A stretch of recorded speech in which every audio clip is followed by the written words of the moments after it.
اعوذ باللہ من الشیطان الرجیم بسم اللہ الرحمن الرحیم رب اشرح لی صدری ویسر لی امری واحلل عقدۃ من لسانی یفقہوا قولی۔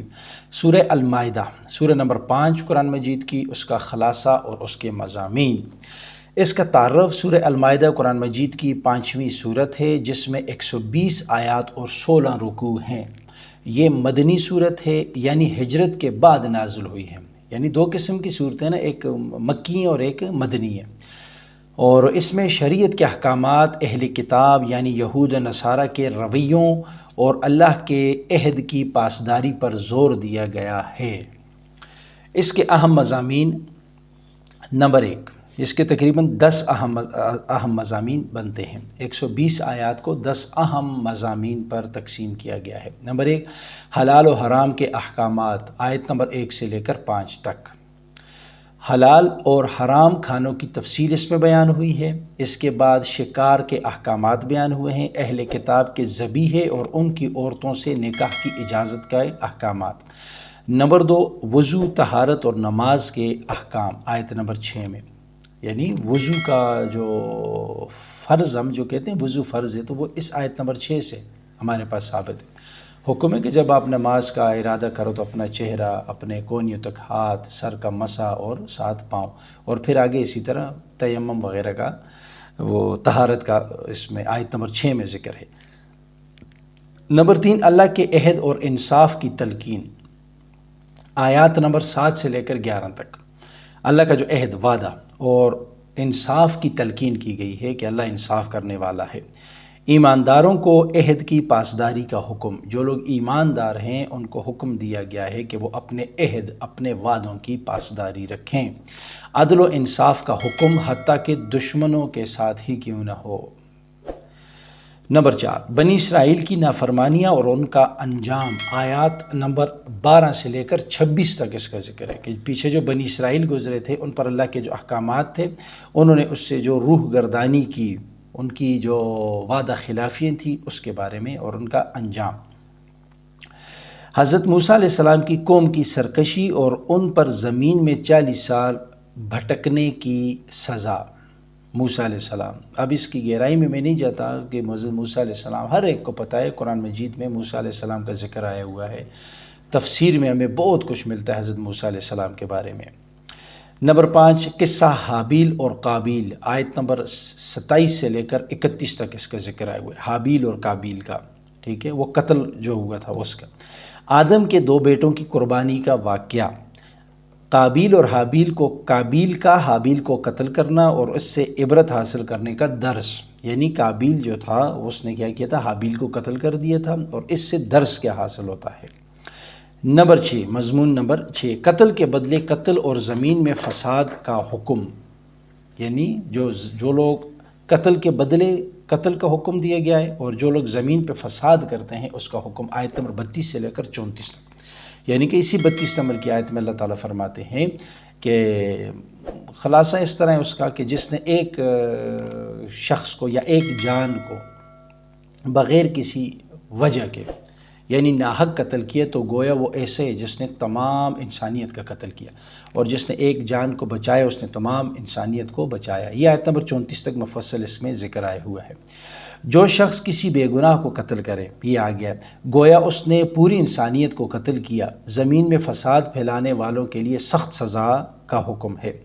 نمبر 7، مضمون نمبر 7 میں ہے چوری، ڈاکہ زنی اور شرعی سزائیں، آیت نمبر 38 سے لے کر 39، 38 اور 39۔ یعنی چوری، اسی طرح ڈاکہ زنی اور اس کی شرعی سزائیں۔ یہ کہ آیت نمبر اسی 38 میں، سورہ المائدہ سورہ نمبر 5 آیت نمبر 38 میں ذکر ہے کہ جب کوئی اس کا چوری کرتا ہے اور اس پہ ثابت ہوتا ہے تو آپ اس کا ہاتھ کاٹو، یہ اس کے لیے سزا ہے اور اوروں کے لیے عبرت ہے، ٹھیک ہے جی۔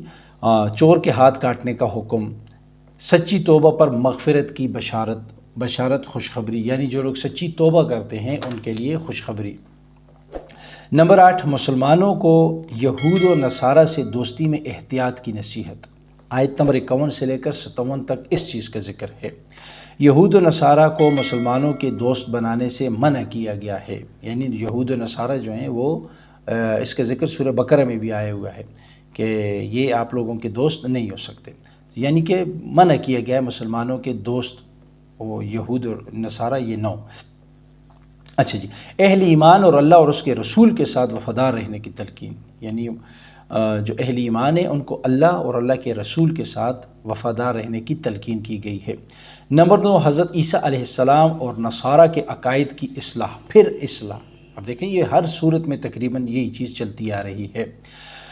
یہ ہے جی ہمارے پاس آیت نمبر 72 سے لے کر وہ 120 تک، حضرت عیسیٰ علیہ السلام کی الوہیت کا رد، پھر وہی جو تثلیث جو ہے، یعنی عیسائی جو آج کہتے ہیں کہ عیسیٰ علیہ السلام نعوذ باللہ خدا ہے، اس کا رد کیا گیا ہے۔ قیامت کے دن حضرت عیسیٰ علیہ السلام کے سامنے اپنی برات پیش کریں گے۔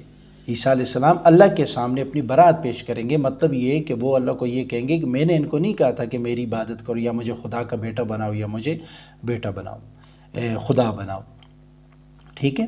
نمبر 10، قیامت کے دن اعمال کا حساب اور اللہ کی بادشاہت، اس کا ذکر آیا ہوا ہے آیت نمبر 116 سے لے کر 120 تک۔ یہ 116، 17، 18، 19، 20، یہ تقریباً 4-5 آیات اس میں آئے ہوئے کہ قیامت کے دن اللہ تعالیٰ اعمال کا حساب لے گا اور اللہ ہی کی بادشاہت قیامت والے دن ہوگی۔ قیامت کے دن کے اللہ کا جو فیصلہ ہوگا وہ اللہ کی حاکمیت اور حکمت پر اختتام، یعنی اس کی سورہ مائدہ آخر میں جو ختم ہوتی ہے آیت نمبر 20 تک، اس میں جو ہے تو وہ کیا ہے کہ اللہ کی اپنی حاکمیت بیان کی ہے اللہ نے اور حکمت پر اختتام کیا گیا ہے اس صورت کو۔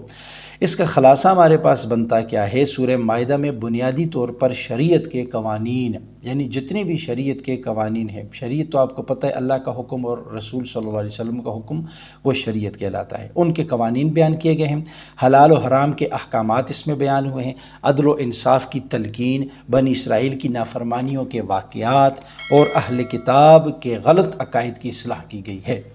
اس صورت میں اسلام کے معاشرتی، قانونی اور دینی اصولوں کو واضح کیا گیا ہے، یعنی اسلام کے جو معاشرتی اصول ہیں، یعنی معاشرے کے اصول، اسی طرح جو قوانین ہے کہ کن اصولوں کے تحت آپ نے قانون بنانا ہے، اور اسی طرح دین کے جو اصول ہیں اس کو واضح کیا گیا ہے، اور مسلمانوں کو عہد کی پاسداری، یعنی وعدے کی پاسداری، سچائی اور تقوی اپنانے کی تاکید کی گئی ہے۔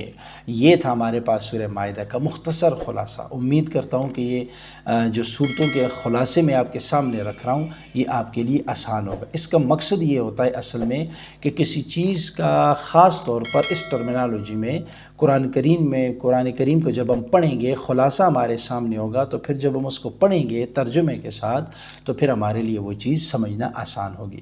تو یہ امید کرتا ہوں کہ آپ کی سمجھ میں آ گیا ہوگا۔